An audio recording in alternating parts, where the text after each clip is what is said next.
लोकांना काय सांगितलं, तुम्हाला घर आठवलं नाही पाहिजे, काही नाही. आणि त्या वाणप्रस्तावात सांगितलं तरी की तुम्हाला अधिकार एवढा आहे की तुम्ही त्या घरामध्ये लुडबुड करायचं नाही, काय चाललंय काय नाही. पण तुम्हाला सांगू, आता ती 50 आणि 75 वर्षाच्या वयोगटातलीच माणसं जास्त त्रास देतात. हे झालं नाही, ते झालं नाही, हे करायचंय, ते करायचंय. जा राम मंदिरात तिथे जाऊन बस.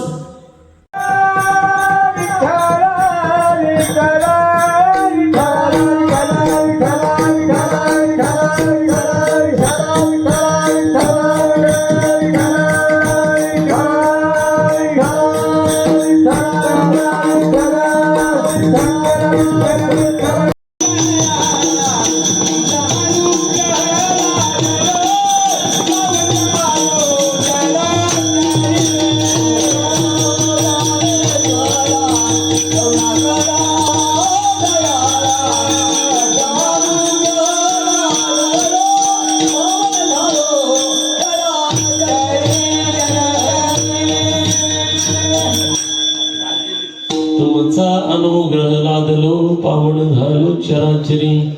मी काळा कुसरी काहीच नेने बोलतो वचने अति भाविका. एका जनार्दनी तुमचा दास त्याची आस पुरवावी. काय माझी वाणी म्हणल्या संतांशी रंजो चित्तासी आपुल्या. आत्मरूप गणेशू केल्या स्मरण होय सकळ विद्येचे अधिकरण. तेची वंदो श्रीचरण श्री गुरूंचे.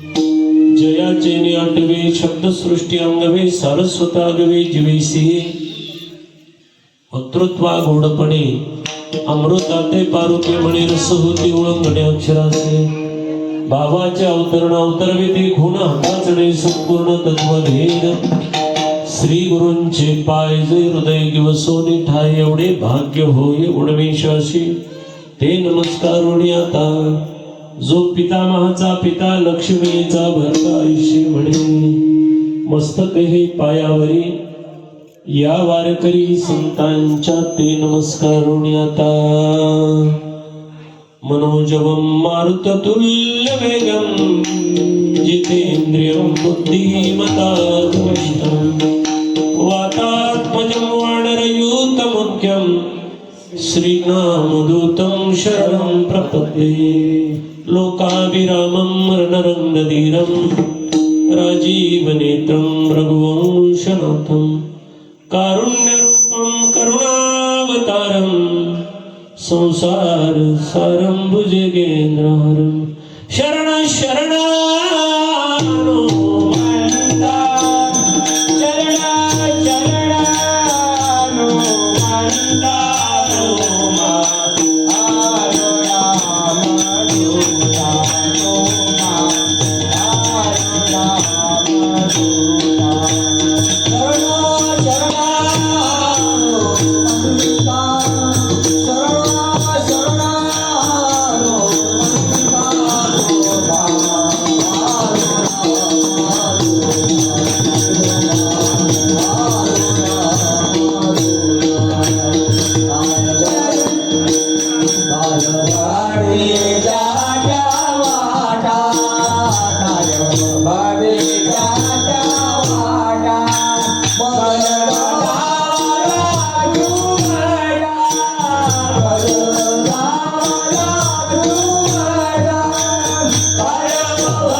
शरण हनुमंता तुम्हा आलो रामदूता. प्रेमळ संत मायबाप ग्रामस्थ मंडळी गोडशेतवाडी काकलाची वाडी तालुका माणगाव जिल्हा रायगड या पवित्र आणि पावन भूमीमध्ये प्रभू रामचंद्रांच्या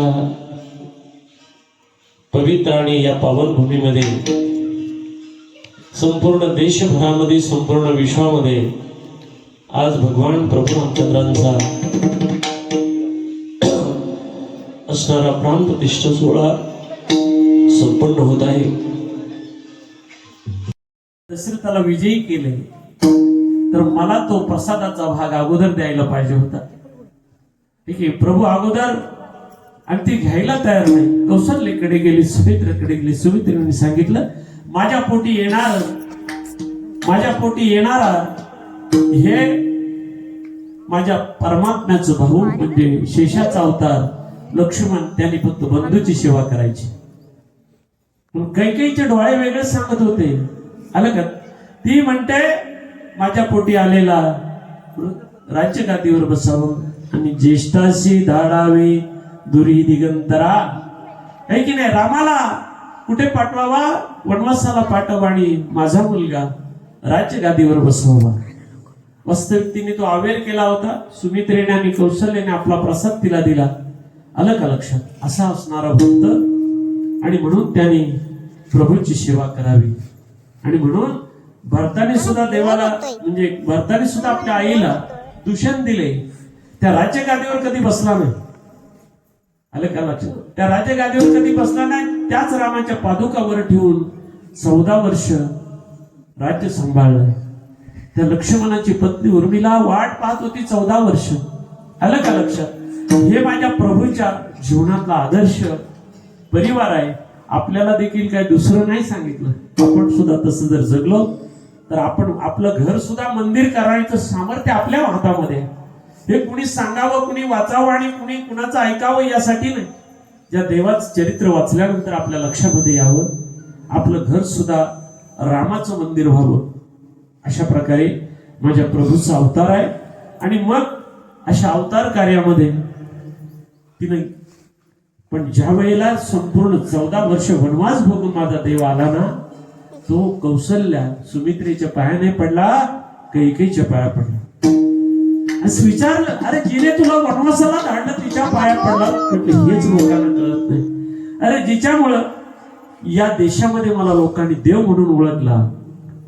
आलं का लक्षात? तिचे उपकार माझ्यावर किती आहेत हे माझ्या देवाने सांगावं. एवढंच सांगितलेलं संपूर्ण चरित्र आपल्याला जर मांडायला गेलो तर खूप वेळ होईल. आणि म्हणून असा हा राम, कौशल्येचा रामबाई. कौशल्येच्या आईचं नाव सुद्धा बघा, तिचे डोळे सुद्धा तेच सांगत होते. तिला गेला ना राजा दशरथ, तेव्हा ती भानावर नव्हती, रामरूप झालेली, चैतन्यमय झालेली. तिला काही समजत होत? काही तिला समजत नव्हतं. ती रामरूप झालेली. आना त्या रावणाचा मी आताच त्याला मारणार आहे, अशा अनेक प्रकारच्या गर्जना केल्या.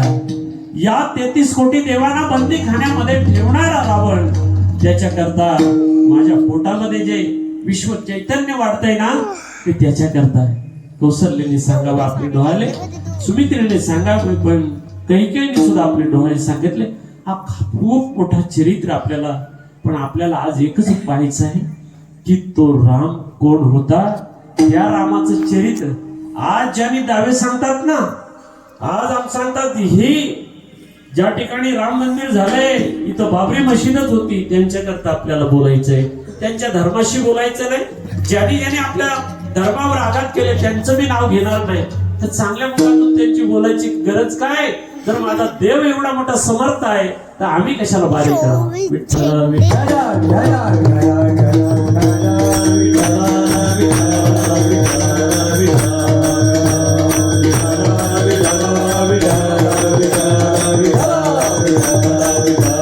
सामान्य नाही. आणि म्हणून रामप्रभू जगद्गुरु संत तुकाराम महाराज कीर्तन करत असताना, कीर्तन करायचे. कीर्तन करत असताना भामचंद्र डोंगरावरती, घोराट्या डोंगरावरती, आलं का लक्षात, भंडाऱ्या डोंगरावरती जायचे. आणि प्रत्येक माणूस जगद्गुरु संत तुकाराम महाराज अशाच कमरा बांधून सांगायचे लोकांना. अरे आलं का लक्षात? त्यांनी प्रत्येक या समाजातल्या प्रत्येक घटकाच्या वर्णाला त्याने उपदेश केला. काय उपदेश केला आहे की ब्रह्मचार्याने कसं राहावं, वानप्रस्थानी कसं राहावं, संन्यासानी कसं राहावं, ऐक गृहस्थाश्रमाने कसं राहावं. माझा सर्वसामान्य समाज आले का त्याला वेद पुराण शास्त्र नाही वाचता येणार, पण माझा देव यांच्या करताच खऱ्या अर्थानं. तो म्हटला ज्यांना कळते त्यांना सांगायची काय गरज आहे. ज्याला वेद पुराण शास्त्र संस्कृत कळते हे की तू का म्हणे आम्हा अनाथ कारणे पंढरी निर्माण केले देव. हा माझा समाज अनाथ आहे, त्याच्याकरता मला पंढरी निर्माण करावी लागेल. हाच देव आहे. तो युगायुगामध्ये तो अवतार वेगळे बदलले असतील, पण दुसरा देव ना या विश्वामध्ये एकच अधिष्ठान, एकोहम बहुश्याम, एक आहे ना, त्याच्यावरतीच हे विश्व आहे. आणि मग सांगितलं त्याने जगद्गुरु तुकोबारांकडे गेले भंडारा डोंगरावरती. कोण गेले?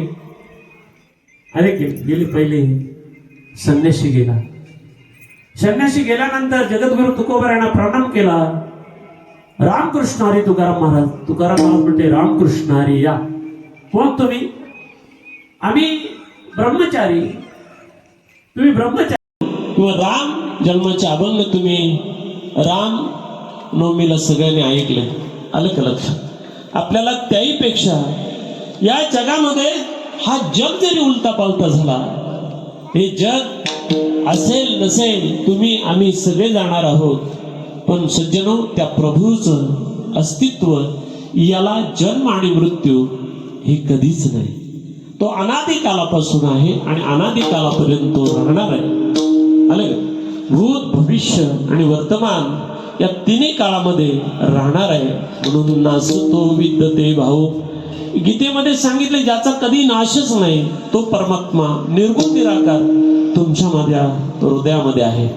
आलं का लक्षात? हा परमात्मा आपल्याला कळावा. हे ज्या दिवशी आपल्याला कळेल ना, त्या दिवशी आपल्याला अयोध्या काय, मथुरा काय, काशी काय, कांची काय